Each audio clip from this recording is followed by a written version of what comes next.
Bapak, Ibu, serta saudara-saudara sekalian, PowerPoint ini ya silakan ke saya. Ya, jadi temanya adalah contemporary preaching after pandemic ya.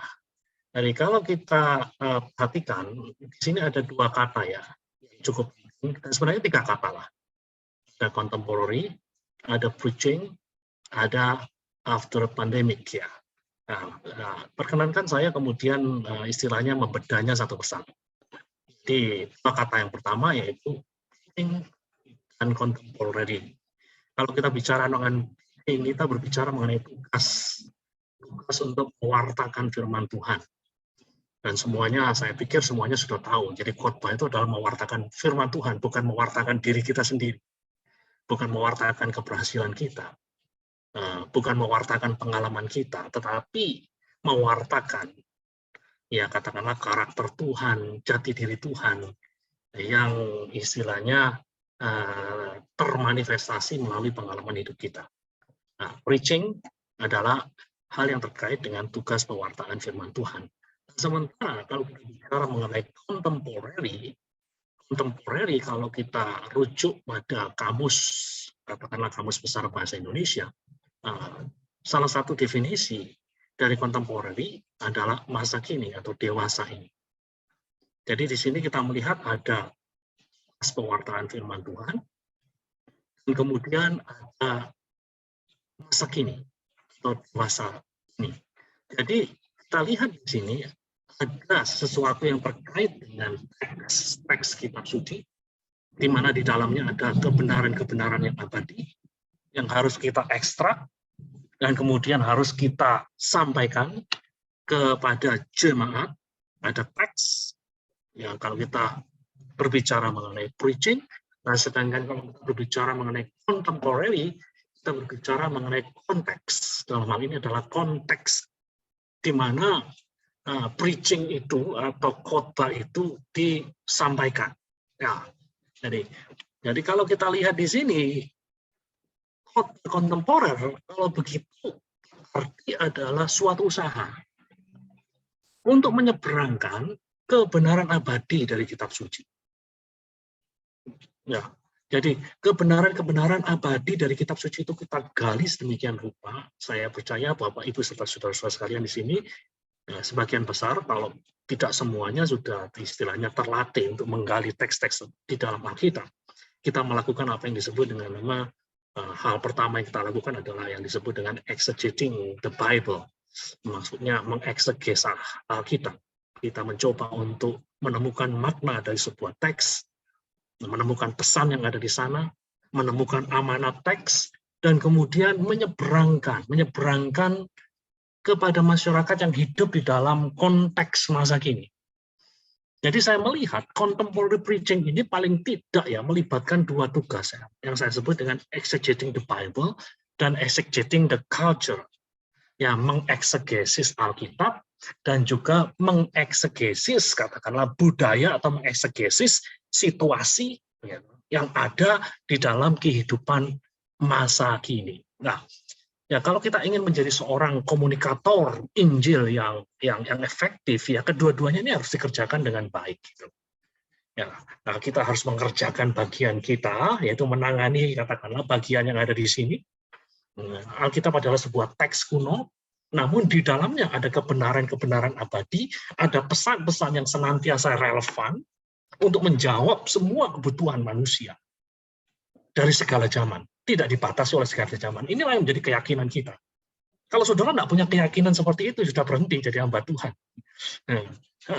Jadi harus ada keyakinan seperti itu. Jadi kalau saudara belajar mengenai homiletics, ya, kalau kita belajar mengenai teori berkhotbah, ada 3 aspek dari teori berkhotbah yang harus dipahami oleh tiap orang atau tiap hamba Tuhan, yaitu apa yang disebut dengan nama logos, ethos, dan pathos. Gitu ya. Logos itu berbicara mengenai ya firman itu sendiri. Itu berarti bahwa seorang pengkhotbah itu harus benar-benar yakin, istilahnya, bahwa firman yang diberitakan itu katakanlah ya reliable, dapat diandalkan, infallible, tidak salah, tidak keliru gitu. Nah, dan punya otoritas, punya kuasa transformatif. Jadi ini yang harus ada di dalam keyakinan seorang hamba Tuhan. yang memiliki panggilan. Kalau ya, tidak punya keyakinan seperti ini, bahwa Alkitab itu punya otoritas, bahwa Alkitab itu punya kuasa transformatif, terlepas dari katakanlah siapapun yang menyampaikannya. Rasul Paulus kalau kita lihat di dalam menyampaikan firman, kalau kita lihat dari kesaksian-kesaksiannya, bukanlah seorang yang sangat-sangat wah seperti pengkhotbah yang komunikatif, yang menarik, tapi karena dia punya keyakinan yang sangat kuat akan Injil, ya. Nah, keyakinan yang sangat kuat akan logos, akan the word itu sendiri, maka kemudian kita melihat ada perubahan, ada transformasi di dalam kehidupan pendengarnya. Jadi ini hal yang cukup penting. Jadi logosnya ini harus penting. Sedangkan etos itu berbicara mengenai jati diri dari pengkhotbah itu sendiri. Jati diri dari pengkhotbah itu sendiri. Karena yang namanya pesan dan pengkhotbah nggak bisa disampaikan, nggak bisa dipisahkan. Nah, sekarang contohnya kalau sudah dengar ini lagi rame-ramenya Gilbert, ya. Nah, jadi bayangkan kalau Gilbert berbicara mengenai katakanlah integritas gitu, ya. Ya, dalam politik gitu, ya. Mungkin ya orang yang kemudian mungkin nggak mau dengar dia gitu loh. Ya walaupun sebenarnya ya mungkin dia tidak bermaksud seperti itu, ya. Kadang-kadang orang-orang menghakimi juga terlalu parah, ya. Jadi tapi kadang-kadang ya seperti itu, katakanlah yang mungkin contoh ekstrim, Brian Houston, ya, mantan kepala sidang daripada Hillsong. Kalau dia berbicara masalah fidelitas, kesetiaan di dalam pernikahan dan sebagainya, ya tentu orang akan istilahnya ya berpikir 1000 kali untuk mendengar dia, karena ya pesannya nggak bisa dipisahkan dengan pribadi yang menyampaikan gitu. Nah, ini yang harus kita pahami. Jadi ada logos, ada etos, dan kemudian ada pathos. Pathos itu adalah passion. Passionate enggak? Wah, Anda dipanggil untuk menyampaikan kebenaran firman Tuhan itu ada passion enggak? Ada hasrat enggak yang menyala-nyala? Gitu loh. Waktu Anda menyampaikan firman Tuhan itu benar-benar Anda menghayatinya enggak? Menginginkan ada sesuatu yang terjadi enggak di dalam diri para pendengar Anda? Atau aja ogah-oganis, malas, pokoknya menyampaikanlah. Ini tugas rutinnya. Nah, itu pendeta yang kurang passion itu. Nah, jadi hamba Tuhan harus punya passion. Jadi waktu diminta untuk menyampaikan firman Tuhan, ya harus punya passion yang kuat, ya. Nah, itu sedikit gambaran mengenai pengkhotbah, ya. Jadi sekali lagi, khotbah kontemporer itu berusaha untuk menyeberangkan kebenaran abadi dari kitab suci untuk menjawab kebutuhan manusia pada masa kini. Ya. Nah, itu jadi seorang pengkhotbah itu seperti seorang bridge builder, yaitu seorang pembangun jembatan. Di sini ada jawaban yang dimiliki oleh Allah, di sini ada kebutuhan dari umat. Nah, di sinilah kemudian katakanlah pengkhotbah itu membawa jawaban itu kepada umat. Nah, sekarang saya akan mengajak Anda untuk melihat pada aspek yang ketiga, ya, post pandemic. Jadi kan ada kata contemporary, ada preaching, ada post pandemic, ya. Post pandemic, ya. Post pandemic itu adalah konteks kehidupan kita masa kini. Nah, kalau kita berbicara mengenai post pandemic, ya, sebenarnya kita belum masuk dalam post pandemic, ya. Ya, karena pandemik masih belum dideklarasikan selesai oleh organisasi yang paling berwenang di dunia ini, yaitu WHO. Jadi WHO masih berkata, we are still living in the pandemic. Kita masih hidup di dalam era pandemik. Jadi mungkin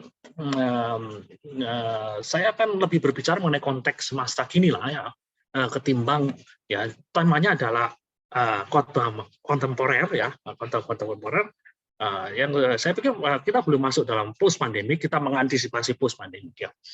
Jadi saya melihat bahwa konteks kehidupan masa kini itu adalah konteks yang menempatkan kita pada apa yang saya sebut dengan ruang liminal.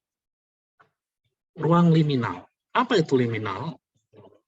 Nah, saudara-saudara sekalian, gampangannya liminal itu mungkin kata serapan yang baru, ya. Kata liminal. Jadi liminal adalah sebuah ruang antara. Nah, sebuah ruang antara atau ruang antara di antara sebuah era yang telah usai, sebuah ruang di mana kita kenal dengan baik dan merasa nyaman dengannya, dan sebuah era baru yang belum benar-benar jelas terlihat dan kita kenal dengan baik. Itu yang disebut dengan liminal. Nah, jadi kita kan sebenarnya sedang hidup di dalam ruang ini ya.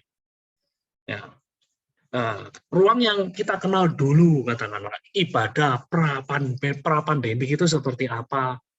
Nah, ibadah katakanlah ya dipenuhi dengan orang-orang yang saling berdekatan, tidak ada batasan-batasan, tidak ada pembatasan-pembatasan secara fisik, tidak ada pembatasan-pembatasan secara sosial. Jadi ruang yang kita kenal dengan baik, kita merasa nyaman dengannya. Nah, ruang tersebut telah selesai. Namun era baru yang kita sebut dengan post pandemik itu belum benar-benar jelas terlihat dan belum kita kenal dengan baik. Ini yang saya sebut dengan ruang liminal ini. Jadi kalau digambarkan secara grafis, liminal itu seperti ini. Jadi ada masa yang sudah berlalu dan ada hal yang baru yang belum datang, liminal. Itu seperti saudara nyetir mobil ya di senja hari. Nah, siang itu sudah hampir, katakanlah hampir selesai, tetapi malam belum benar-benar tiba. Nah, inilah yang disebut dengan nama liminal.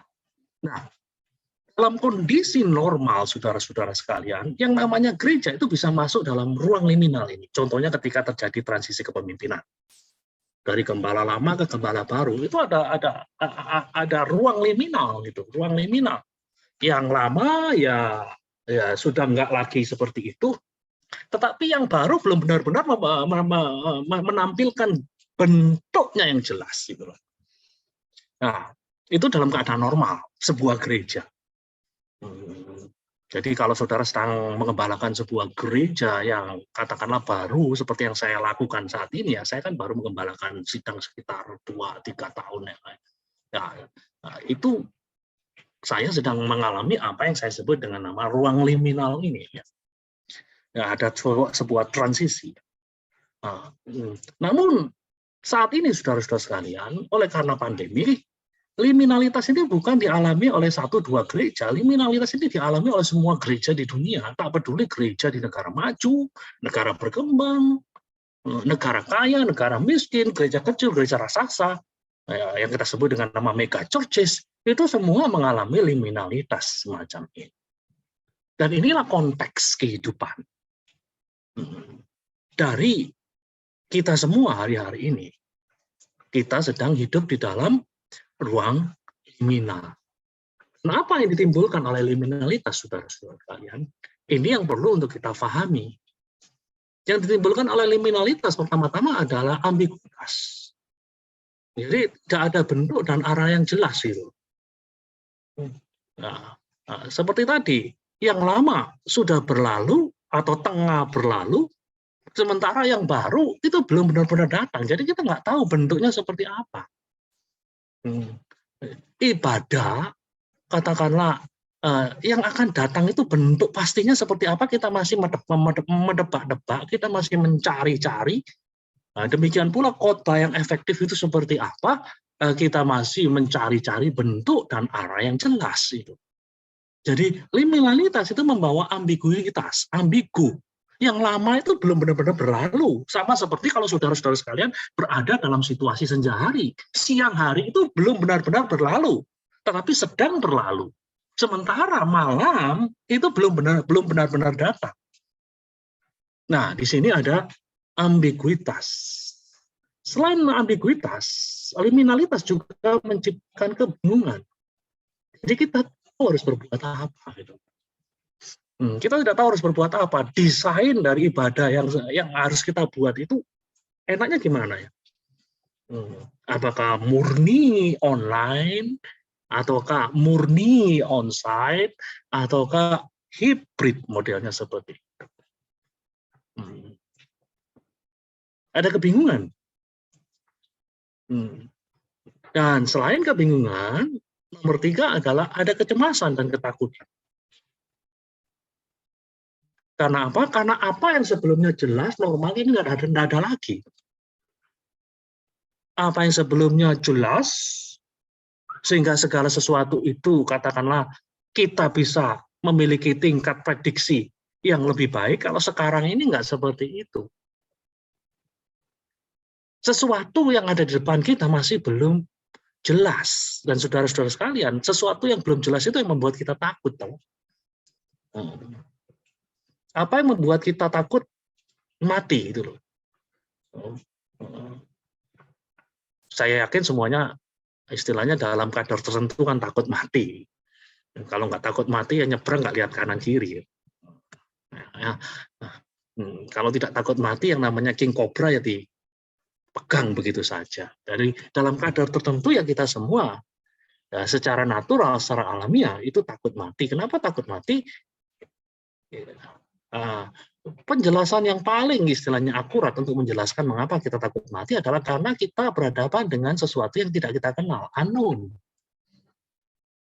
Apa yang terjadi sesudah kematian itu, ya istilahnya walaupun kita tahu dari Alkitab, tapi semuanya kan serba samar. Itu area yang masih unknown gitu. Nah, demikian juga ruang liminitas ini, ruang liminal atau liminitas itu bisa menciptakan kecemasan dan ketakutan. Karena yang akan datang itu belum benar-benar jelas, sementara yang berlalu yang sudah kita kenal dengan jelas itu berlalu, atau sedang berlalu, atau tengah berlalu. Nah, ini kecemasan dan ketakutan yang diakibatkan oleh liminalitas. Dan kemudian yang keempat adalah oleh karena hal-hal seperti ini kadang-kadang orang menjadi overreaktif. Jadi karena bingung, karena ambigu, nah itu orang jadi overreaktif itu. Jadi waktu muncullah namanya gereja, yang namanya gereja metaverse, wah orang-orang di Indonesia sudah mulai membuat reaksi yang menurut saya ya reaksinya terlalu overreaktif ya, terlalu overreaktif. Nah, jadi gereja-gereja mulai bertanya-tanya tentang metaverse, tanpa melakukan analisa yang jelas mengenai gereja metaverse itu seperti apa sih, kemudian cost, biaya untuk menjalankan gereja metaverse itu seperti apa sih. Nah, hal-hal tersebut terjadi karena ya manusia ini cenderung reaktif, jadi nggak bisa sabar ketika menghadapi sesuatu yang kurang jelas. Nah, itu adalah konteks yang pertama ya. Jadi kita hidup di dalam ruang liminal. Dan kemudian yang kedua, konteks mana jemaat kita hidup saat ini adalah terbentuknya kebiasaan baru di dalam beribadah karena pembatasan secara fisik. Jadi pandemi telah membuat yang namanya social distancing itu sebuah keharusan. Pandemi COVID ini pandemi yang telah membuat manusia itu semakin berjarak satu sama lain. Nah, tentunya kebiasaan baru itu muncul atau manifestasi dalam hal-hal apa? Yang pertama adalah terbentuknya budaya ibadah online via screen. Ya, budaya ibadah online dengan via screen ini ya ada kelebihannya, ya ada kekurangannya kalau kita mau jujur.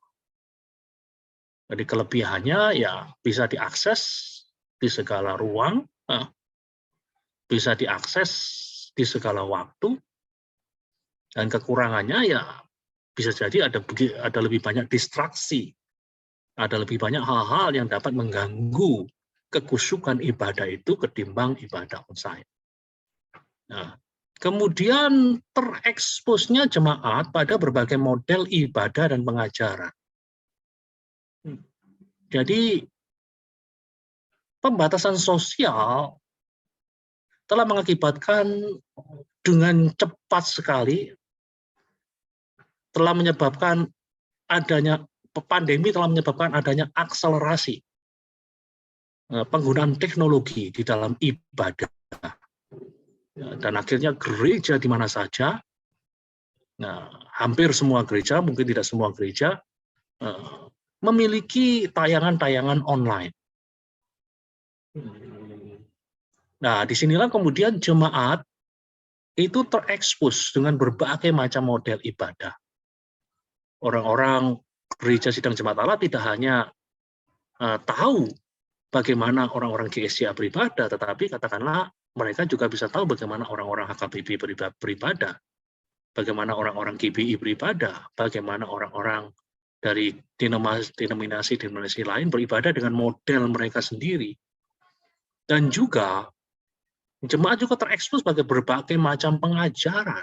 Pengajaran A, pengajaran B, pengajaran C, pengajaran D. Ya, itu. Nah, yang kadang-kadang juga menimbulkan istilahnya kebingungan di dalam diri jemaat. Mana yang harus diikuti? Yang satu mengajarkan perpuluhan harus diberikan ke gereja. Yang satu mengajarkan nggak usah beri perpuluhan ke gereja.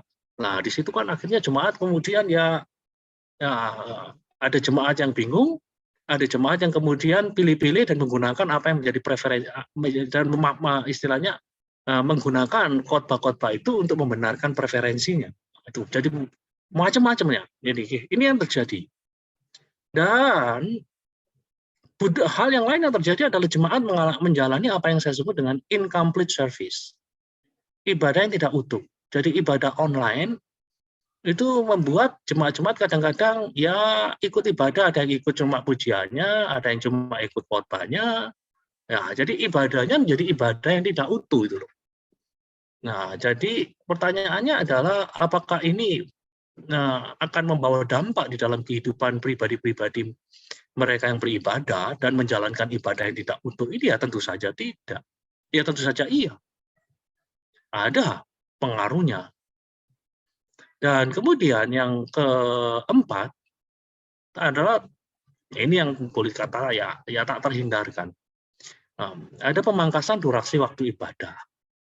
Nah, ini terjadi di sebagian besar di gereja-gereja. Gereja-gereja yang biasanya onsite 120 menit, kemudian ya mau nggak mau harus mereduksi atau menguranginya menjadi katakanlah 60 menit, ada yang 75 menit, ada yang 90 menit. Tapi yang pasti pemangkasan durasi waktu ibadah itu seperti menjadi sebuah keharusan. Dan ini menjadi sesuatu yang ya bagi katakanlah pengkhotbah itu menjadi sesuatu yang nggak selamanya enak ya. Jadi jauh lebih mudah berkhotbah panjang ketimbang berkhotbah yang pendek sebenarnya. Nah, itu. Yang kemudian konteks yang ketiga adalah jemaat yang saya sebut dengan facing loss. Jemaat yang berhadapan dengan keterhilangan. Nah, di sini kita berhadapan dengan jemaat yang merata atas keterhilangan yang mereka alami. Apa yang hilang? Ya bisa jadi pekerjaan mereka, bisa jadi anggota keluarga mereka, bisa jadi kebiasaan mereka, yang biasanya hang out, nggak bisa hang out, kemudian hilangnya beberapa aktivitas mereka, hilangnya kemeriahan berkumpul, dan lain sebagainya. Ini konteks dari kehidupan yang ada di hadapan kita dewasa ini, sementara kita menuju transisi ke arah post-pandemik. Dan yang tidak kalah pentingnya adalah kita berhadapan juga dengan jemaat-jemaat yang mengalami trauma.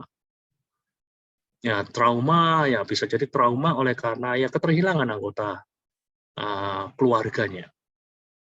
Karena COVID, anggota dari keluarga mereka ya dipanggil pulang oleh Tuhan, dan ini membekas, meninggalkan scars, meninggalkan bekas-bekas trauma di dalam kehidupan mereka. Nah, ini adalah konteks. Nah, jadi saya bicara mengenai contemporary preaching in the post-pandemic era. Jadi saya sudah menjelaskan tentang tiga kata tersebut. preaching itu apa, kontemporer itu apa, dan situasi atau konteks yang kita hadapi itu apa. Nah, sekarang bagian yang ya istilahnya mengarah kepada aplikasi langsung adalah, lalu dalam konteks seperti ini, di dalam konteks katakanlah quote in quote itu post pandemic, apa yang harus saya kontakkan? Kalau kayak saya berbicara mengenai apa yang harus saya kontakkan, itu saya bicara mengenai konten. Kalau saya bicara tentang konten, itu saya sedang menjawab pertanyaan what, apa, dan bagaimana. Bagaimana saya harus menyampaikannya? Dan bagaimana saya harus menyampaikannya? Di sini saya sedang berhadapan dengan pertanyaan how, bagaimana saya menyampaikan khotbah saya supaya khotbah saya efektif di tengah-tengah jemaat yang hidup dalam konteks post pandemic ini. Nah, ini saran saya, kalau kita berbicara mengenai konten, ya konten yang harus kita sampaikan kepada mereka itu ya jangan satu macam, ada berbagai tema yang bisa kita singgung, ada berbagai macam tema yang bisa kita sentuh. Contohnya adalah teodisi. Nah, kalau kita berbicara teodisi, kita berbicara bagaimana kita menjelaskan kepada jemaat mengapa Allah yang Maha Baik dan Maha Kuasa itu mengizinkan terjadinya hal yang buruk, dalam hal ini adalah pandemi. Kok bisa ya Allah yang Maha Kuasa, kok bisa ya Allah yang Maha Baik itu mengizinkan terjadinya pandemi yang menghantam di dunia ini, yang telah mengakibatkan katakanlah lebih dari 6 juta orang di dunia ini meninggal dunia. Di Indonesia sendiri sekitar 156.000 orang meninggal dunia, belum dampak-dampak buruk lain yang terjadi. Nah, jadi kita harus menyentuh aspek ini supaya jemaat paling tidak memiliki jawaban terhadap pertanyaan seperti ini. Kemudian konten yang harus kita sampaikan lagi menurut saya adalah supremasi Allah atas segala situasi yang terjadi di alam semesta. Jadi kita harus menggarisbawahi bahwa Allah terlepas dari situasi buruk yang dihadapi oleh umat, itu masih memegang kendali. Dia bukanlah Allah yang tak berdaya di tengah-tengah situasi buruk yang sedang terjadi di dunia ini. Dia tetap Allah yang mengendalikan segala sesuatu. Dan kemudian yang perlu untuk kita sampaikan lagi adalah mengenai kasih dan kepedulian Allah. Dan kalau mungkin kita bisa secara spesifik berbicara mengenai Kristus. Kasih dan kepedulian Kristus tentang penderitaan umatnya. Ada begitu banyak orang yang menderita. Menderita kehilangan anggota keluarga, kehilangan pekerjaan, kehilangan hubungan, relasi. Karena di masa-masa pandemi ada begitu banyak rumah tangga yang harus berakhir. Nah, karena berbagai macam sebab, nah disitulah kemudian mereka harus mendengar bahwa Allah masih mempedulikan mereka, Allah masih mengasihi mereka. Dan kemudian hal yang lain yang perlu untuk kita sampaikan adalah ya ada damai sejahtera Kristus yang meneduhkan kecemasan dan ketakutan kita. Jadi walaupun segala sesuatu itu belum jelas, walaupun segala sesuatu itu belum pasti, jemaat juga harus diberi sebuah kesadaran bahwa ada Kristus yang menyertai kita sampai kesudahan zaman. Dan Kristus yang menyertai kita sampai kesudahan zaman itulah Kristus yang siap untuk memberikan damai sejahtera atau shalom di dalam hidup kita. Nah, dan dalam rangka untuk mengantisipasi istilahnya ibadah-ibadah online yang tidak efektif, ibadah-ibadah online yang tidak mendatangkan dampak yang maksimal di dalam kehidupan umat, maka kita harus juga berbicara mengenai pentingnya disiplin di dalam beribadah. Nah, memang di dalam Alkitab, ibadah sudah tidak lagi ditentukan oleh ruang, sebagaimana ditegaskan di dalam Yohanes pasal 4. Jadi ketika kita katakanlah mengatakan yes kepada ibadah online, pada saat yang sama kita juga harus memberi kepada mereka sebuah pemahaman bahwa ibadah online harus diikuti dengan disiplin. Jadi tidak boleh asal-asalan, ibadah sambil makan, dan lain sebagainya. Dan kemudian hal yang lain yang perlu untuk kita sentuh adalah kesabaran dan ketekunan. Tema-tema kesabaran dan ketekunan. Jadi seperti yang saya tadi sudah sebutkan, liminalitas itu telah menciptakan ketergesaan, telah menciptakan orang-orang yang nggak bisa sabar, telah menciptakan orang-orang yang cepat untuk bereaksi. Nah, disinilah kemudian kita perlu mengajar mereka untuk bersabar, untuk bertekun. Kemudian ditambah lagi dengan tema yang saya sebut dengan discernment. Discernment maksudnya mereka bisa menilai, bisa membuat suatu penilaian. Penilaian yang jernih. Penilaian yang jernih. Di dalam membuat keputusan. Di dalam membuat sebuah reaksi. Di dalam membuat sebuah respon. Kita hadapkan mereka pada tema-tema seperti ini. Sehingga mereka tidak terlalu cepat dalam bereaksi, ya. Nah, juga tidak terlalu lambat dalam bereaksi. Nah, disinilah yang kita sebut dengan pentingnya bagi kita untuk memiliki apa yang disebut dengan nama penilaian atau discernment. Ya, selain itu, kita juga perlu untuk berbicara mengenai hope, pengharapan. Khususnya bagi mereka-mereka yang facing loss. Jemaat-jemaat yang mengalami keterhilangan. Mereka harus tahu bahwa ada harapan di dalam hidup mereka. Sesuatu yang lebih baik ada di depan mereka jikalau mereka mau berjalan terus dengan pertolongan Tuhan. Di sini kita berbicara mengenai hope.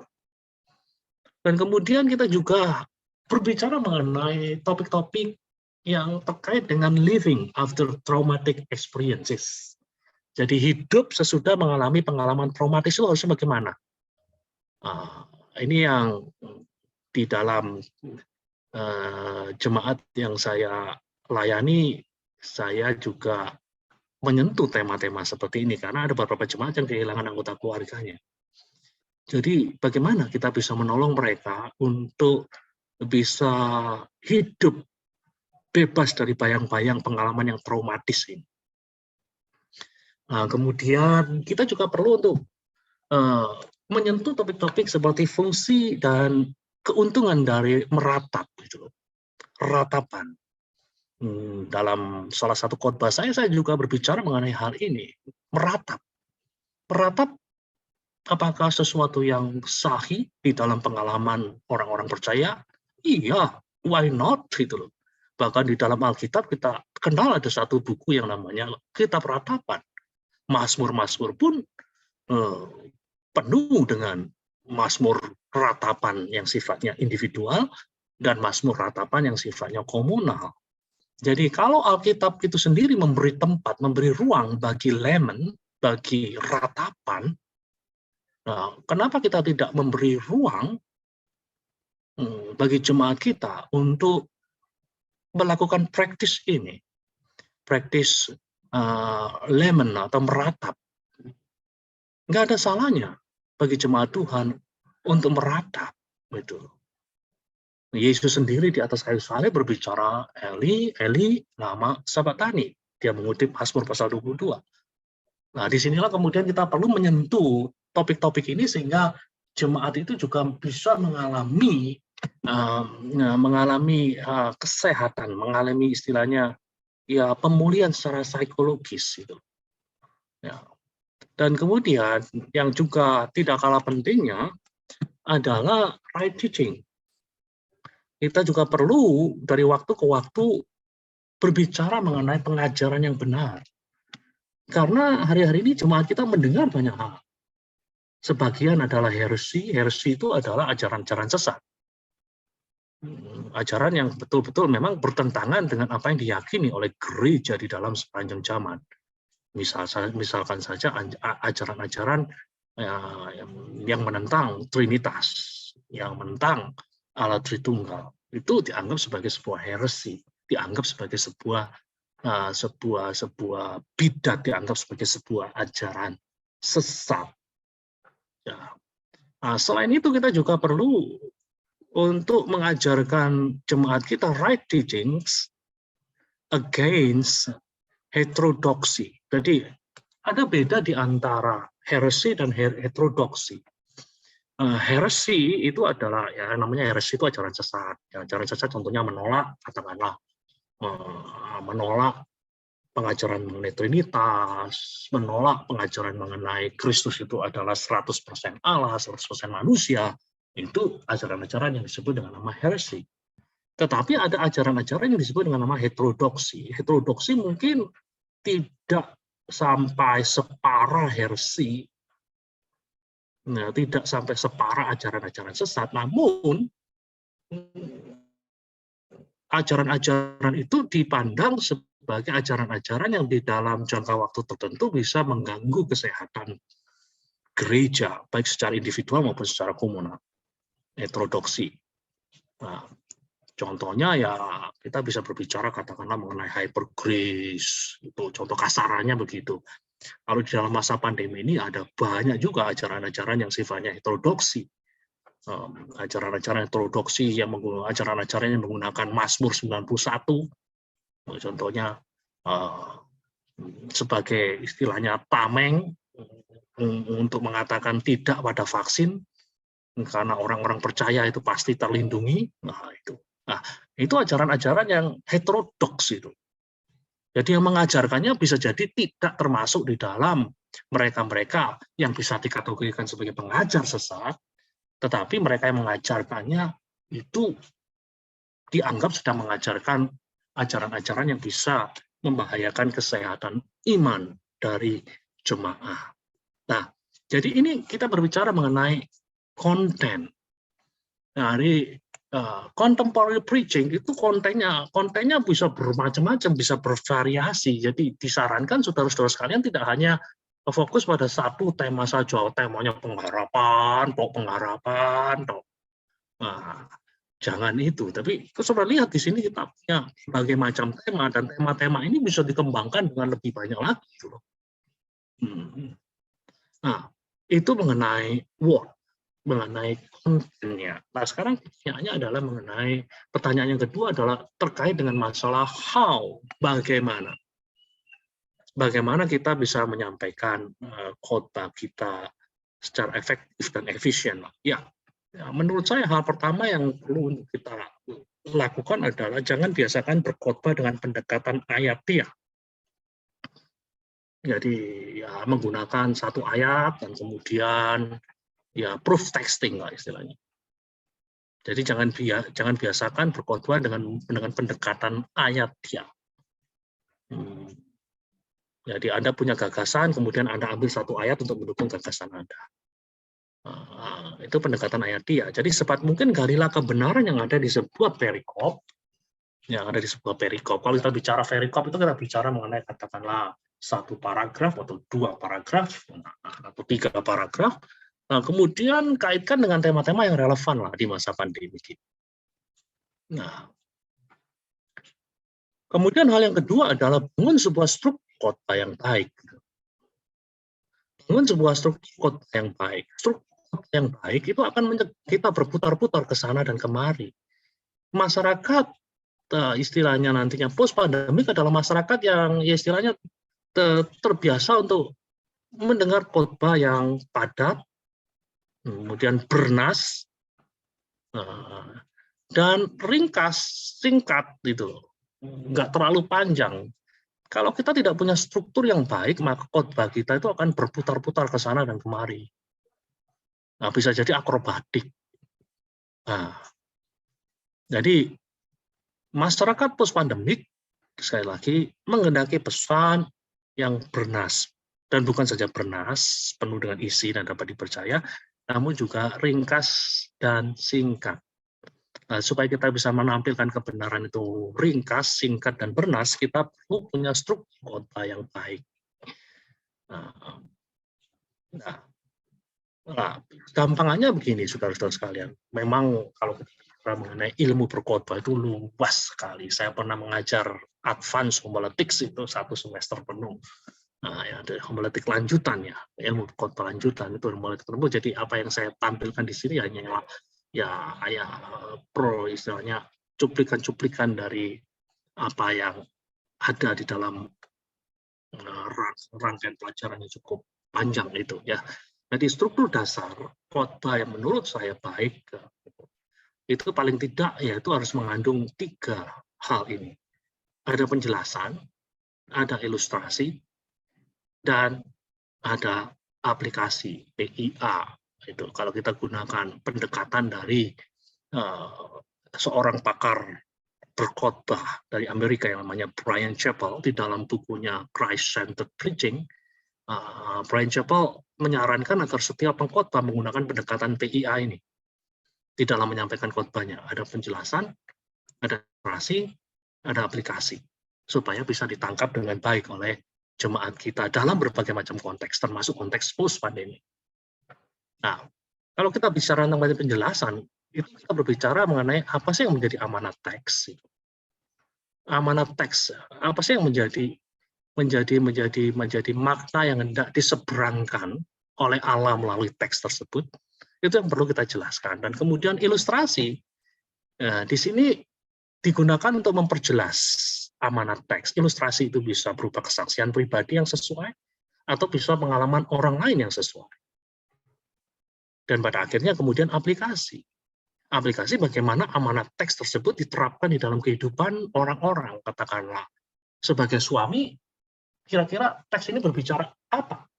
Pada saya sebagai seorang suami, pada istri saya, pada ibu saya, kepada karyawan saya, kepada bos saya, kepada anak saya, kepada para mahasiswa saya, kepada para siswa saya. Jadi, kalau kita sudah punya struktur semacam ini, kita tidak, istilahnya orang Jawa itu ngalor ngidul. Jadi, kita fokus pada apa yang harus disampaikan. Sehingga pesan yang disampaikan adalah pesan yang bernas, ringkas, dan padat. Dan kemudian sampaikan khotbah yang meyakinkan pikiran. Nah, jadi khotbah yang meyakinkan pikiran. Dan bukan hanya meyakinkan pikiran, tetapi juga menyentuh emosi. Jadi bukan hanya menyentuh aspek kognitif, tetapi juga menyentuh aspek afektif. Masyarakat post-pandemik, menurut penelitian dari 2 orang pakar homiletik dari Afrika Selatan, dikatakan adalah masyarakat yang memerlukan sentuhan-sentuhan emosi ya, di dalam paparan khotbah. Situasi yang mereka hadapi berbeda dengan situasi yang dihadapi oleh pendengar-pendengar Jonathan Edwards pada masa kebangunan raksasa di Amerika beberapa abad silam, di mana khotbah-khotbah yang disampaikan pada waktu itu cenderung kuat di dalam kognitif, di dalam pikiran, namun lemah di dalam hal emosi. Jadi, khotbah post-pandemik adalah khotbah yang diharapkan meyakinkan secara pikiran, logis, kemudian juga menyentuh emosi kita dan mendorong pada akhirnya, oleh karena khotbah itu meyakinkan pikiran, khotbah itu menyentuh emosi, pada akhirnya itu mendorong seseorang untuk bertindak. Nah, disinilah kita bicara mengenai transformative effect, jadi efek transformatif dari sebuah khotbah. Nah, kalau saya berbicara mengenai emosi, di sini saya ingat tentang khotbah Pentakosta. Khotbah Pentakosta itu biasanya penuh dengan cerita-cerita pengalaman, cerita-cerita yang menyentuh emosi. Dan jangan lupakan ini, saudara-saudara sekalian. Kita semua adalah orang-orang Pentakosta. Dan bagi orang-orang Pentakosta, naratif kesaksian itu adalah elemen yang penting. Nah, disinilah jadi jangan kemudian kita menghilangkan elemen-elemen naratif ini. Yang namanya narasi itu perlu. Di dalam masyarakat postmodern, di dalam masyarakat yang hidup di post-pandemic. Nah, justru karena bentuknya naratif dan bukan penjabaran intelektual yang abstrak dan sulit diikuti, khotbah Pentakosta itu memiliki kuasa untuk menyentuh emosi manusia. Nah, jadi jangan lupakan aspek ini di dalam khotbah-khotbah kita. Dan yang terakhir, karena waktu, jadi saya menyediakan sisa waktu untuk untuk Q&A, untuk tanya dan jawab, last but not least adalah ya kita perlu sensitif pada pimpinan dari Roh Kudus.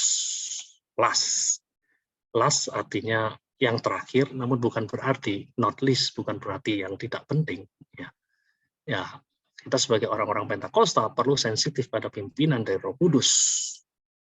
Khotbah Pentakosta juga khotbah yang sifatnya profetik. Nah, profetik, di mana kadang-kadang ya Tuhan tiba-tiba bekerja di dalam hati kita dan kemudian mendorong kita untuk mengatakan sesuatu yang mungkin tidak pernah kita pikirkan sebelumnya. Nah, disitulah kita perlu sensitif, perlu peka terhadap pimpinan dari Roh Kudus. Nah, dengan demikian saya akhiri presentasi saya mengenai contemporary preaching in the post-pandemic era. Oke, saya serahkan pada moderator.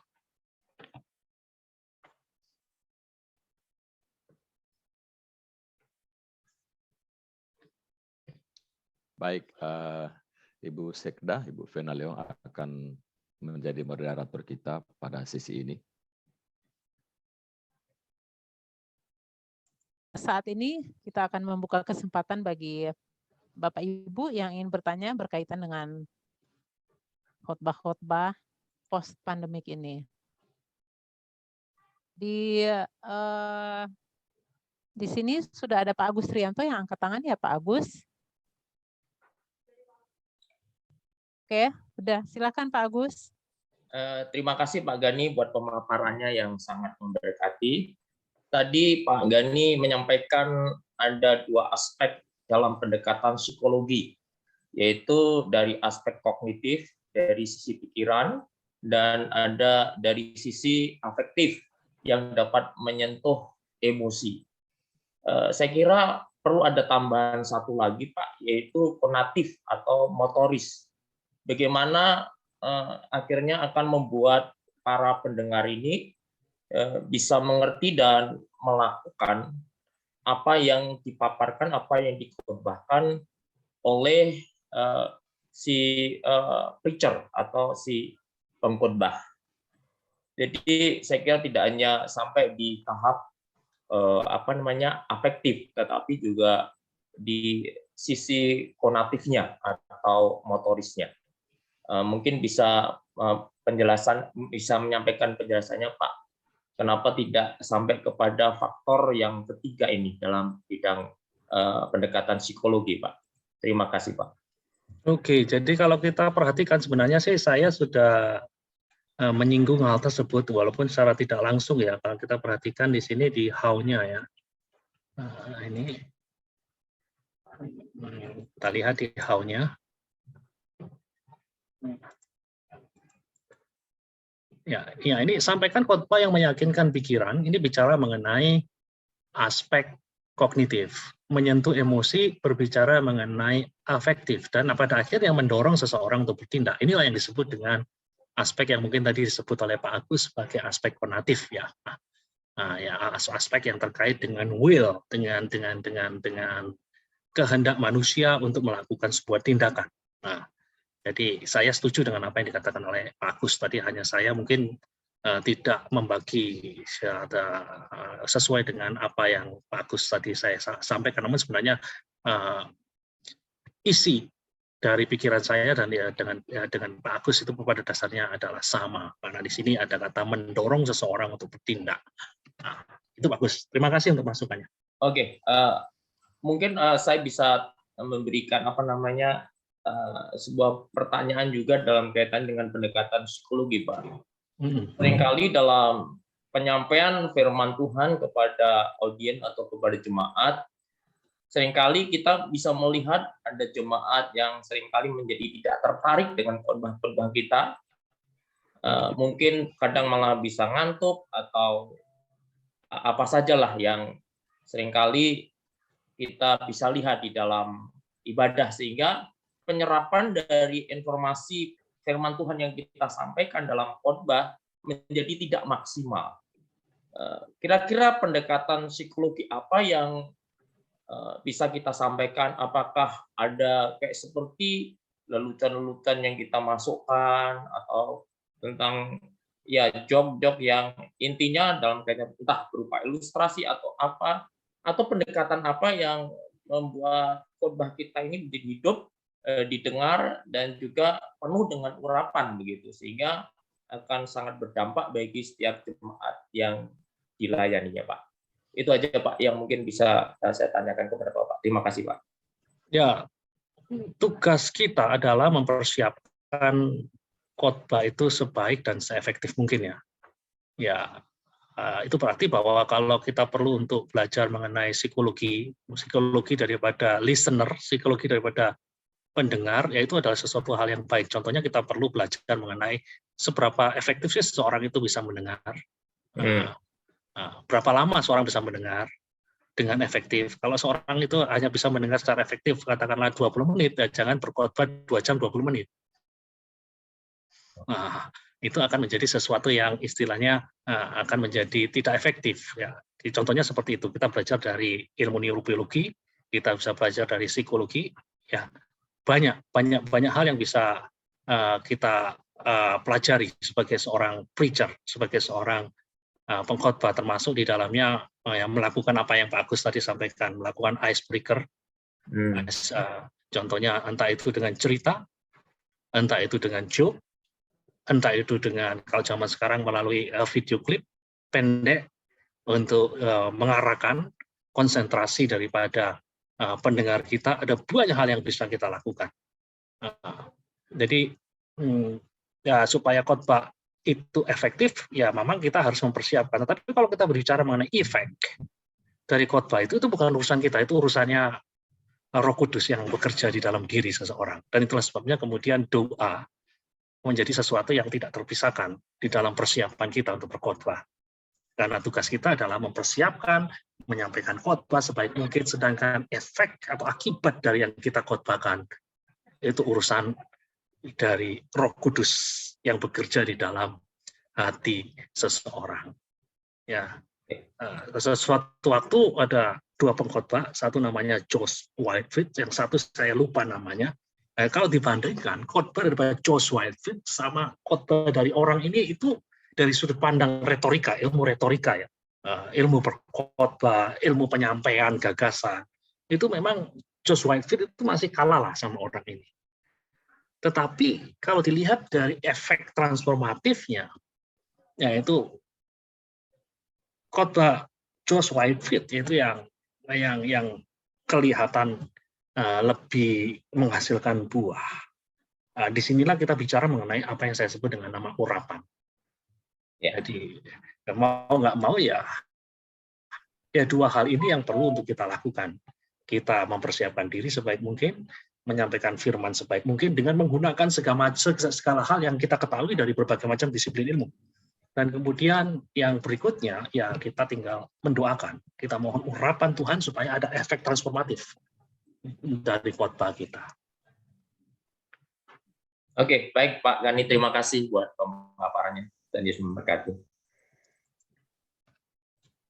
Baik, puji Tuhan.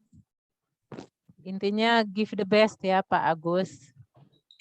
Semaksimal mungkin. Kadang-kadang kita memang mungkin karena kita pikir gampang sudah biasa. Jadi kita mempersiapkannya tidak maksimal, tidak memberikan yang the best.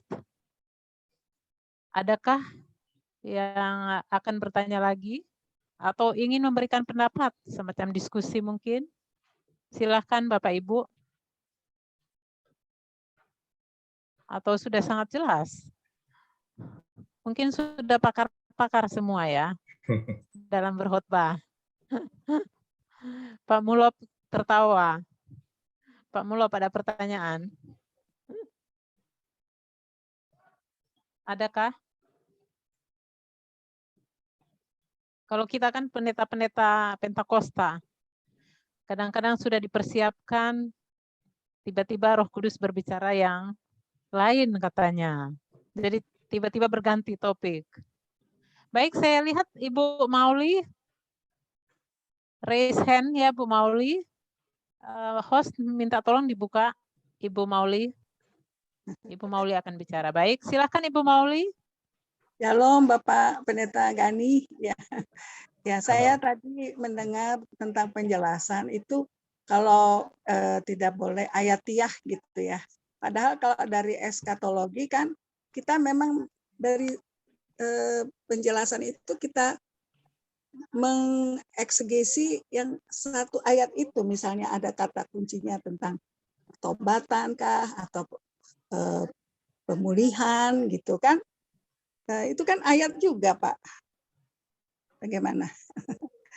Ya, maksudnya ayatiah itu jangan kemudian lepaskan sebuah ayat dari konteks pembicaraannya. Oh, baik ya. Ya, jadi jangan, ya pokoknya ini ayat ini cocok bagi saya, dan kemudian saya lepaskan begitu saja, itu loh.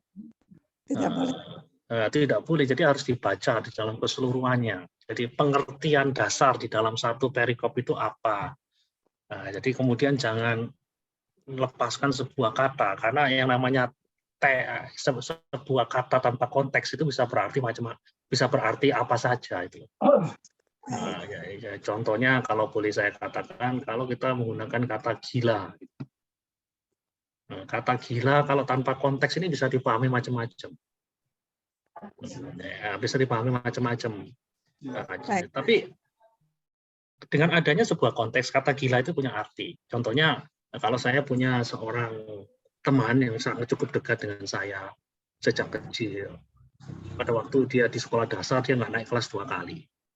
Dan suatu waktu, saya ketemu dia. Katakanlah 20 tahun kemudian saya ketemu dia sebagai seorang profesor di sebuah universitas yang terkemuka di negeri ini. Dan kemudian saya ketemu dia dan mengatakan, gila kamu. Ya, kata gila ini kan punya konteks, punya makna. Bukan berarti saya katakan ini orang gila yang harus dimasukkan di rumah sakit jiwa Grogol. Tidak. Tapi kata gila itu adalah ungkapan kekaguman. Nah, itu loh. Tapi lain perkara kalau kita melihat, katakanlah, ada orang yang katakanlah sedang menari-nari dengan telanjang di tengah jalan, dan kemudian saya berteriak, gila. Nah, itu saya berbicara mengenai orang yang sedang mengalami gangguan jiwa. Ya. Jadi sebuah kata itu baru punya arti kalau ada konteks. Kalau tidak ada kata, tapi ayat itu. Ya, termasuk juga ayat gitu. Sebuah ayat itu juga baru punya makna kalau ada konteks. Kalau tidak ada konteksnya, ya ayat bisa berarti apa saja, sesuai apa yang dimaui oleh kita yang mau menggunakannya, bahkan yang mau memanipulasinya, gitu. Nah, itulah sebabnya perlu ada konteks sebagai istilahnya kontrol, apakah kita sudah memahaminya dengan baik atau enggak. Ya, terima kasih Pak. Sudah jelas ya Ibu Mauli? Jadi semua kita harus belajar background-nya. Semua kita harus belajar, kalau dari penjelasan Pak Gani, konteksnya apa? Kalau kita nggak belajar, wah susah ya. Jadi semua PI yang ada di BPD 1, kami harapkan supaya semua ambil S1 minimal ya. Semua belajar. Kalau bisa dapat S2, puji Tuhan. Kalau mau ambil S3, puji Tuhan. Tinggal hubungin kalau ada kesulitan, hubungin ke BPD 1, ke pengurus. Kalau BPD 1 ada kesulitan, kami tinggal hubungin ke Pak Gani. Karena beliau yang bertanggung jawab di bagian pendidikan di GSCA. Betul begitu Pak Gani? Ya, belum. Puji Tuhan, harus belajar. Yang jelas, semua PI yang ada di BPD 1 harus belajar. Give the best. Kalau nggak belajar gimana? Kalau nggak tahu konteks gimana? Harus belajar.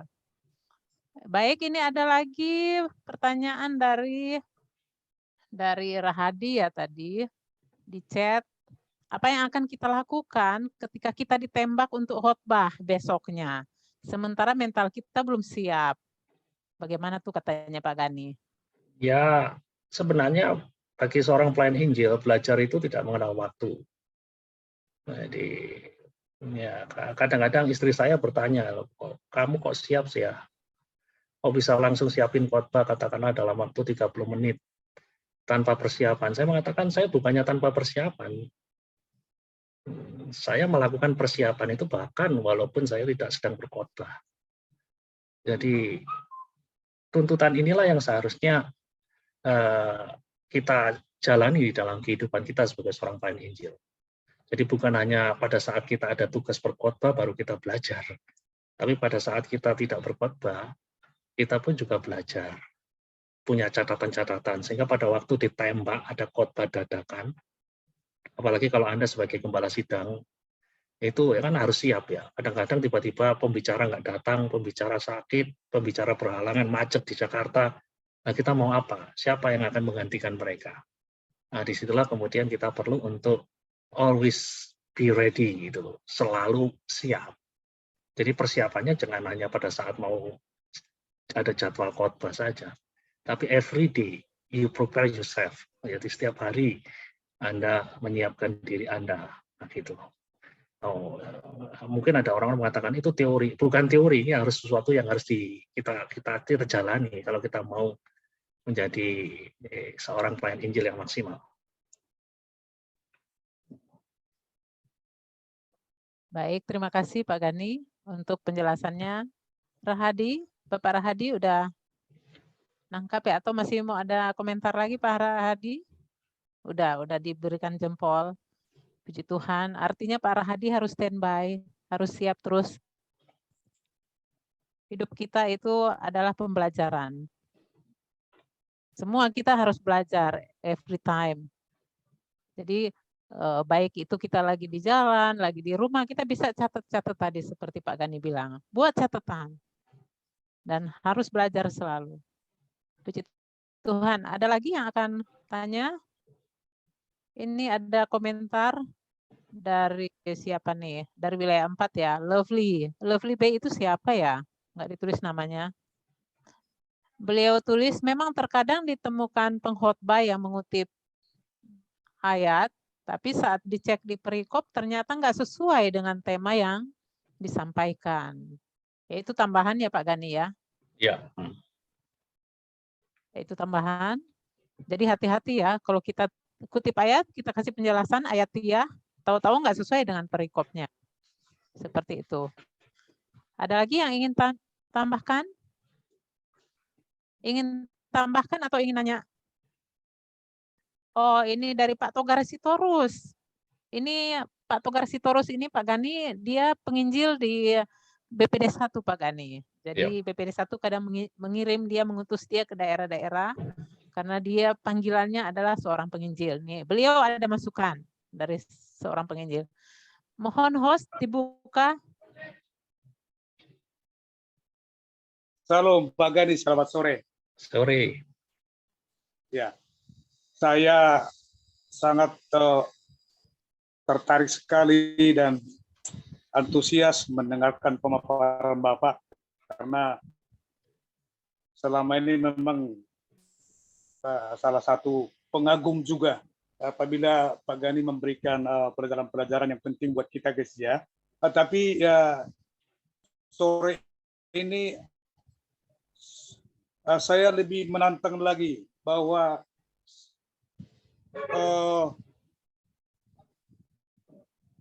saya masih berdoa supaya Bapak bisa membuat pemaparan yang lebih sempurna lagi Pak, sebab saya pikir bahwa pelayanan atau khususnya tantangan bagi khotbah pasca pandemi ini, kalau dalam tanda petik belum pasca sebetulnya, ini adalah satu topik besar yang bagi gereja-gereja Tuhan, karena kita tahu bersama setelah pandemi ini maka tantangan tidak kecil buat seorang hamba Tuhan pengkhotbah pada gereja, karena dalam tanda petik bahwa jemaat itu akibat pandemi kemarin itu dalam tanda petik seolah-olah telah kehilangan kepercayaan. Ini yang sangat berbahaya, saya lihat yang sangat menyedihkan. Seolah-olah telah kehilangan kepercayaan kepada pengkhotbah, kepada hamba Tuhan, kepada gereja, kepada firman Tuhan dan sebagainya, akibat daripada pengalaman yang kemarin yang bisa saja seperti paparan tadi Bapak bilang itu bisa membuat kehilangan keluarga dan sebagainya, pendeta pun meninggal dan sebagainya. seolah-olah tidak ada yang kuat terhadap pandemi. Tetapi sesungguhnya saya mengamati seperti yang Ibu Pena tadi memang bilang, panggilan saya lebih condong di penginjilan, dan saya berdoa supaya karena penginjil itu tidak boleh kalah dengan segala situasi dan sebagainya. Dan sampai hari ini saya bersyukur kepada Tuhan, Tuhan masih berikan khotbah-khotbah yang menjawab, walaupun mungkin belum bisa sempurna, tetapi sebab saya selalu berdoa apa yang bisa meyakinkan lagi gereja Tuhan hari-hari ini, karena sudah sangat terpuruk, mengalami intimidasi dan sebagainya. Nah, saya menarik sekali tadi yang Bapak bilang liminal itu.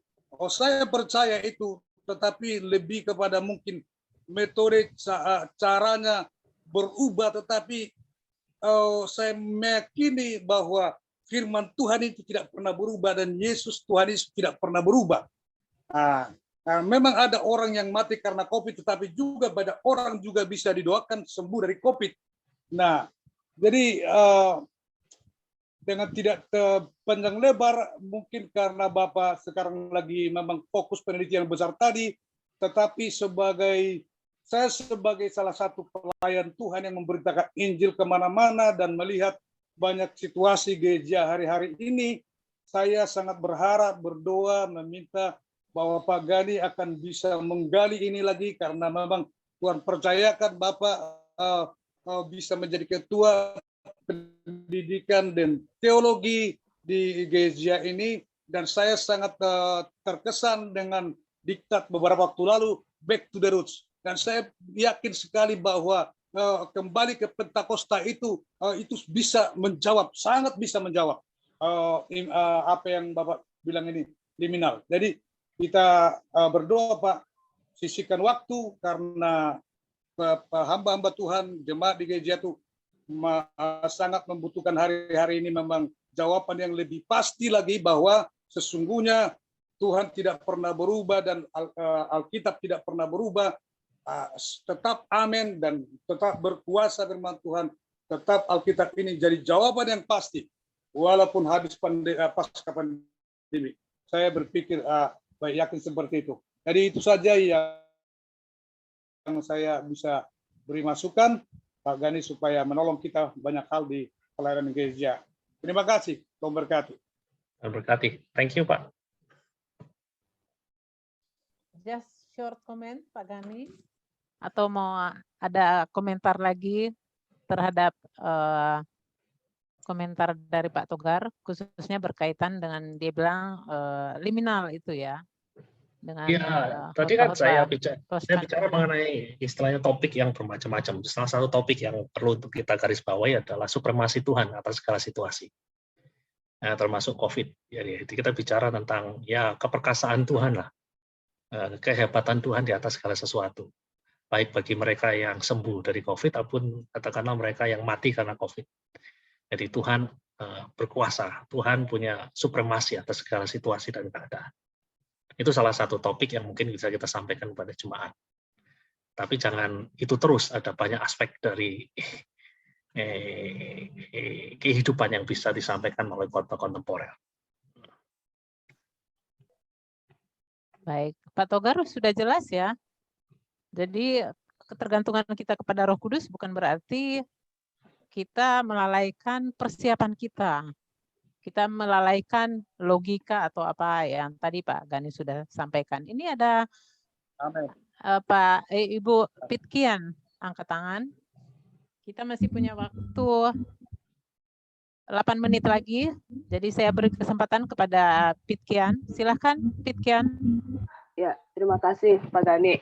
Mungkin saya menanggapi apa yang disampaikan Pak Gani dengan Pak Pendeta Togar tentang berkhotbah. Dalam arti mungkin kalau dari sudut yang Pak Gani sampaikan yaitu sebagai gembala sidang di dalam sebuah gereja lokal, tapi mungkin kalau Pak Togar lebih ke arah gereja-gereja berbeda. Mungkin kalau dari khotbah artinya sebagai seorang penginjil, dia bisa satu topik untuk ke beberapa gereja.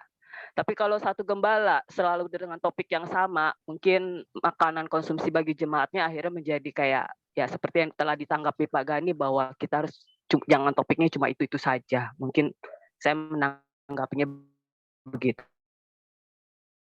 itu sih, Pak. Kasih. Baik, terima kasih. Untuk tambahannya, Pitkian. Ini saya lihat Pak Agus angkat tangan lagi. Pak Agus. Iya Bu, cuman saya usul ke BPD nih, Ya. kalau bisa memungkinkan, karena tentang topik khotbah ini adalah topik yang penting ya bagi sebuah pelayanan, tapi akan menjadi lebih bagus lagi kalau BPD 1 ini bisa membahas tentang hermeneutik praktis, Pak. Sehingga kaitannya tentang konteks yang tadi ada yang tidak tahu, ya kan? Terus kemudian ada konteks jauh, konteks dekat.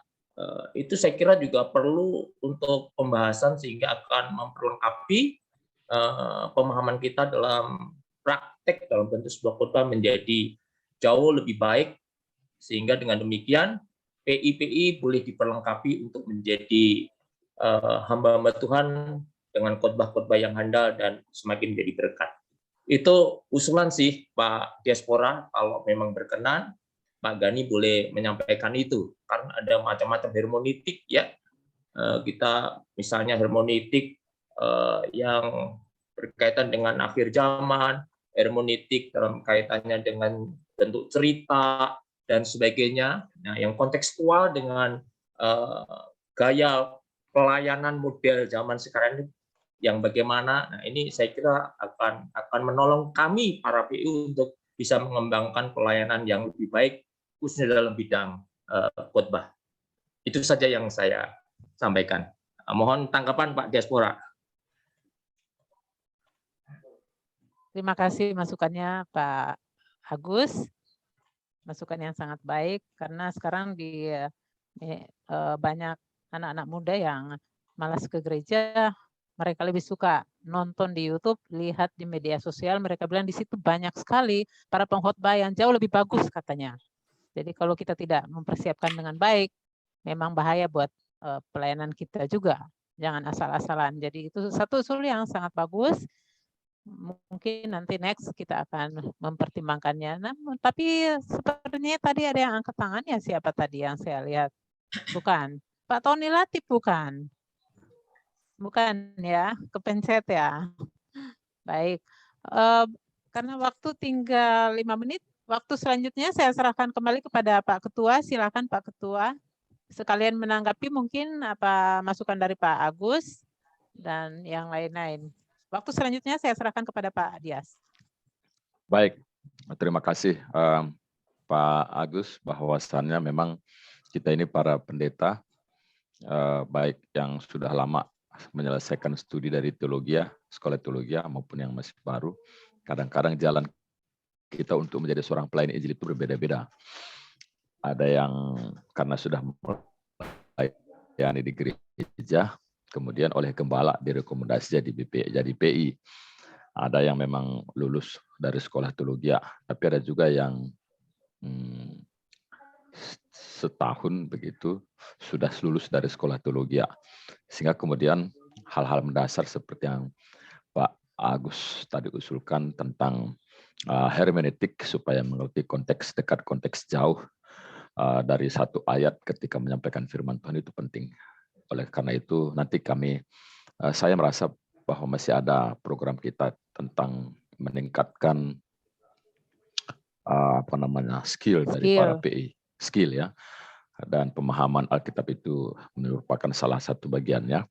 Maka nanti kami akan rapat anggota BPD untuk membuat acara ini, usulan Pak Agus, dan kami berharap sih Pak Gani bisa memberikan waktunya kembali lagi. Seperti itu ya Pak Gani ya. Asal saja tentu tidak bertabrakan ya Pak Gani ya dengan kegiatannya. Sekarang sedang sebenarnya sih bukan hanya mereka yang nggak pernah belajar ya Pak ya. Yang tempo hari saya memberikan pelatihan training kepada ya pendeta-pendeta di GBI ya. GBI Gatot Subroto ada sekitar 200 lebih ya pendeta ya. Pendeta. Termasuk pendeta-pendeta yang senior ya. Kadang-kadang kita perlu disegarkan ya. Betul. Setuju Pak Gani. Ya, itu sebabnya kami akan BPD akan melihat lagi waktunya kapan yang terbaik, dan kami berharap dari sekarang kami sudah minta kesediaan Pak Gani ya. Tentu saja harus disesuaikan dengan waktunya Pak Gani supaya tidak bertabrakan seperti itu. Baik Pak Agus, dan karena waktunya sudah tinggal 3 menit ya. Jadi kita dan juga masih ada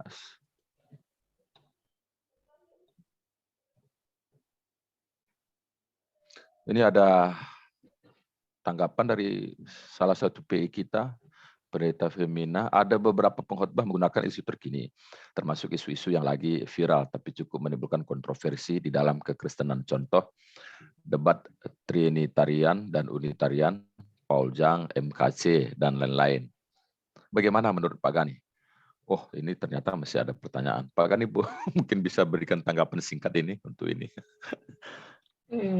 Ya, kalau isu-isu doktrinal ya memang isu-isu doktrinal ya mungkin ya kita perlu, itu kan Trinitarian, Unitarian itu kan isu-isu doktrinal ya.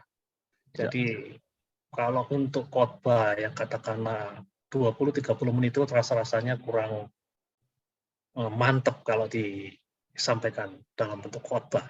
Kalau isu-isu yang seperti ini, saya sarankan sih isu-isu seperti ini digodok di dalam bentuk yang menyerupai seminar pendek gitu aja, supaya ada interaksi. Karena kalau tidak ada interaksi, itu nggak maksimal gitu. Karena pasti ada pertanyaan-pertanyaan. Isu-isu yang kontroversial seharusnya bukan dibungkus, bukan disampaikan di dalam bentuk khotbah, tetapi disampaikan di dalam bentuk seminar. Gitu. Dan yang namanya khotbah ini kan zaman sekarang kan tidak harus sifatnya monolog. Saya menyampaikan begini, kemudian jemaat diem aja. Di beberapa gereja yang pernah saya hadiri, dan juga saya pernah diminta untuk menyampaikan khotbah yang sifatnya dialog gitu. Karena kalau di zaman sekarang ini kan untuk mengumpulkan orang di tengah minggu itu kan nggak gampang ya. Betul. Ya, jadi akhirnya ya sudahlah diambil event hari Minggu itu, tapi khotbahnya bukan khotbah monolog, yang hanya saya aja ngomong, jemaat diem. Wah, tapi jemaat juga diberi kesempatan untuk bicara, untuk tanya. Nah, untuk isu-isu yang kontroversial, karena kan beda katakanlah kalau saya bicara tentang khotbah-khotbah yang sifatnya pengharapan, penguatan, nah, itu monolog bisa ya. Oke, baik. Terima kasih Pak Gani. Maka dengan demikian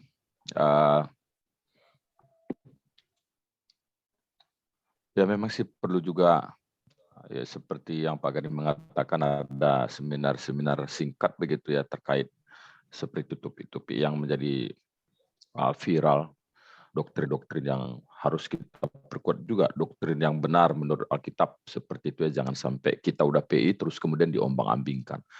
Kemudian karena kita juga sebagai PI kurang paham, apalagi kita posisi sebagai gembala kurang paham, mengkhotbahkannya juga kurang paham, maka kemudian memang seminar-seminar singkat itu penting.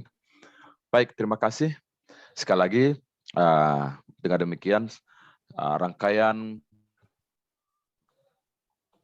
matrikulasi kita Pelayan Injil di BPD 1 GCD Jakarta sudah selesai dengan 3 sesi. Pertama tadi pagi Bapak Ketua Umum walaupun recording, kemudian Bapak Pendeta Arif Multi, dan kemudian Bapak Pendeta Gani Wiono. Kepada Pak Gani kami sungguh berterima kasih untuk waktu yang diberikan di tengah-tengah kesibukannya. Terima kasih, Tuhan berkati. Dan kemudian kepada seluruh pelayan Injil di BPD 1 yang hadir pada saat ini, terima kasih untuk kehadirannya. Saya percaya kemudian kita disegarkan kembali, diingatkan kembali, dipertajam kembali tentang pelayanan kita, panggilan kita, tentang situasi di mana kita berada sekarang, dan apa tantangan-tantangan yang sedang kita hadapi, dan kemudian kita bagaimana bersikap dalam mengembangkan, membangun tim pelayanan yang Tuhan percayakan kepada kita. Kiranya apa yang sudah kita ikuti di sepanjang hari ini bermanfaat, berfaedah bagi kita, dalam pelayanan kita ke depan. Puji Tuhan ya. Terima kasih untuk Pak Randy yang telah membuat link Zoom untuk kita BPD 1. Terima kasih untuk semua kita yang sudah terlibat. Terima kasih kepada rekan-rekan BPD. Terima kasih kepada BPW 1, 2, 3, dan 4 yang telah mengkoordinir para pelayan Injil di wilayah masing-masing untuk bisa datang dalam acara matrikulasi melalui Juminar pada sore ini, pada hari ini. Baik, kita akan berdoa pertama-tama untuk Pak Gani supaya Tuhan akan terus memberkati pelayanan beliau pribadi, keluarga, dan kemudian tentu saja untuk semua kita para pelayan Injil yang hadir pada saat ini. Sekaligus nanti doa berkat, saya minta kesediaan dari Bapak Peter Buntoro. Pak Peter Buntoro ada, Pak? Baik, jadi Pak Peter Buntoro minta tolong akhiri kita dalam doa, berdoa untuk Pak Gani dan kita semua, dan kemudian ditutup dengan doa berkat. Silakan Pak Peter, tolong Ibu Novi tolong supaya Pak Peter mic-nya dihidupkan. Oke, baik Bapak Ibu Saudara sekalian, ya kita mengucap syukur pada Tuhan. Hari ini nggak terasa dari jam 11 ya sampai jam 4 kita sudah diisi dengan materi-materi yang ada sehubungan dengan kondisi pandemi COVID yang ada saat ini ya. Terima kasih buat BPD 1, Pak Dias dan tim yang sudah mempersiapkan acara dengan baik ya. Kita mau tutup pertemuan kita pada sore ini. Bapa di surga, kami naikkan puji syukur kepadamu Tuhan. Terima kasih pada hari ini kami PI-PI yang ada di BPD 1 DKI dikumpulkan sama-sama untuk dilengkapi Tuhan. Terima kasih untuk setiap materi yang sudah kami terima, dan khususnya di pertemuan terakhir ini kami belajar tentang contemporary preaching after pandemic. Terima kasih Tuhan buat Pak Gani Wiono yang sudah menyampaikannya buat kami semua, buat hal-hal yang sungguh menjadi masukan buat kami semua, pelayan-pelayan Injil. Kami sadar Tuhan bahwa sebagai hamba-hamba Tuhan kami senantiasa harus siap sedia menyiapkan firman Tuhan dengan baik, khususnya melihat kondisi yang ada, sehingga khotbah-khotbah kami menjawab kebutuhan, dan khotbah-khotbah kami sungguh dapat mengikuti keadaan yang ada. Tuhan, kami berdoa buat Pak Gani, tentu sebagai hamba Tuhan, baik sebagai ketua pendidikan di GSJA, Roh Kudus terus menambahkan hikmat, memakai beliau di dalam memimpin atau mengembangkan, memajukan pendidikan di GSJA ini Tuhan. Juga Tuhan tolong untuk penelitian yang saat ini sedang dilakukan mengenai mega church, pertumbuhan gereja, Tuhan tolong akan menghasilkan satu hasil yang akan sangat berguna buat gereja-gereja tentunya. Kami tahu ini suatu tugas yang berat, satu pekerjaan yang besar, satu yang sungguh menguras tenaga, waktu, dan lain-lain. Roh Kudus yang menolong Pak Gani, memakai beliau sehingga bisa mempersiapkannya dan memberikan kontribusi yang sangat bermanfaat untuk pertumbuhan gereja-gereja. Kami juga berdoa untuk beliau sebagai gembala sidang di Eroy Grogol. Roh Kudus juga menolong untuk satu pekerjaan yang baru Tuhan, pengembalaan yang dipercayakan kepada beliau. Roh Kudus yang melengkapi, menolong dalam menghadapi jemaat-jemaat yang ada, dalam menghadapi pengerja-pengerja, dan juga dalam menghadapi masalah-masalah yang ada di sana. Dan tentu kerinduan kami, pelayanan di Eroy Grogol boleh terus maju dan berkembang. Tuhan pakai Pak Gani untuk menjadi gembala yang baik di sana. Juga sebagai dosen, kami berdoa dimanapun beliau mengajar, banyak mahasiswa-mahasiswa yang akan diberkati. Seminar-seminar yang beliau sampaikan juga akan memberkati banyak orang. Inilah doa kami, Tuhan akan terus pakai Pak Gani jadi alat Tuhan, jadi berkat buat banyak orang.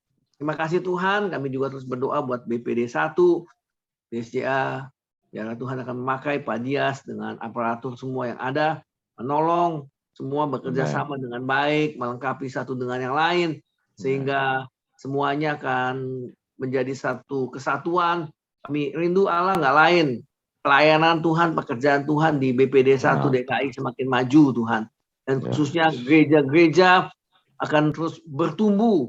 Gereja yang kami tahu yang saat semua gereja akan sedang berjuang dalam mengatasi pandemi COVID yang ada. Kami rindu Allah semua gereja-gereja khususnya di BPD 1 DKI bisa tetap survive Tuhan, maju dan tetap Tuhan bertahan dan berkembang dan bahkan semakin berkembang. Inilah kerinduan kami sesuai dengan konteks hari ini. Gereja-gereja bisa mengikuti perkembangan situasi yang ada saat ini Tuhan, sehingga gereja-gereja kami nggak ketinggalan Tuhan, tetap bisa maju dan bahkan di tengah masa pandemi yang ada saat ini kami rindu gereja-gereja tetap bertumbuh. Bahkan Tuhan tambahkan jiwa-jiwa dalam pengembalaan gereja kami masing-masing Tuhan. Kami serahkan Tuhan untuk BPD 1 ini dalam tangan Tuhan. Tuhan akan memberikan kesehatan dan kerjasama yang baik. Dan juga Tuhan memberikan hikmat ke depan untuk acara-acara yang akan diadakan. Sehingga semuanya Tuhan yang sudah diprogramkan bisa dijalankan dengan baik. Tentu dana-dana yang dibutuhkan Tuhan yang siapkan semuanya. Kami serahkan semuanya dalam tangan Tuhan. Kami juga berdoa buat pelayan-pelayan Injil yang ada di BPD 1 DKI. Tuhan senantiasa memelihara, memberkati, mencukupi apa yang menjadi kebutuhan mereka. Iman mereka tetap kuat dan bertumbuh di masa pandemi sekalipun. Mereka tetap bersemangat dalam melayani. Urapi Tuhan, dimanapun mereka melayani Tuhan jadi berkat buat banyak orang. Terima kasih Bapak buat pertemuan hari ini. Kami naikkan puji syukur kami ke dalam tangan Tuhan. Bapak Ibu Saudara sekalian, kita mau akhiri pertemuan pada sore ini. Angkatlah dua buah tanganmu dan arahkan kepada Tuhan. Kiranya engkau baik-baik dan sehat-sehat saja dalam segala sesuatu. Sebagaimana jiwamu baik-baik saja. Dan kiranya Allah sumber berkat melimpahkan kasih karunia-Nya kepadamu sehingga engkau berkecukupan dalam segala sesuatu, bahkan berkelimpahan di dalam berbagai kebajikan. Kasih daripada Allah Bapa, kasih karunia daripada Tuhan Yesus Kristus dan persekutuan Roh Kudus menyertai kita semua pada sore ini sampai Maranatha, Tuhan Yesus datang kembali. Yang percaya sama-sama kita katakan amin. Terima kasih Pak Peter, Tuhan berkati. Terima kasih Pak Gani. Amin. Terima kasih Pak Gani. Ya, foto bersama. Dihidupkan semua. Oke. Dan senyum semua. Novi minta tolong foto Nov.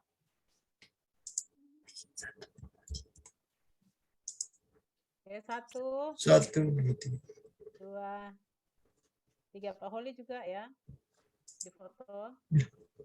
Baru ada 3 layar di sini. Belum. Layar berikut. Novi sudah? Oke, 1, 2, 3. Once more. Once more. 1, 2, 3. Oke. Buka. Terima kasih semua. Terima kasih Pak Gani. Terima kasih. Terima kasih Pak Gani. Terima kasih Pak Gani. Pak Gani.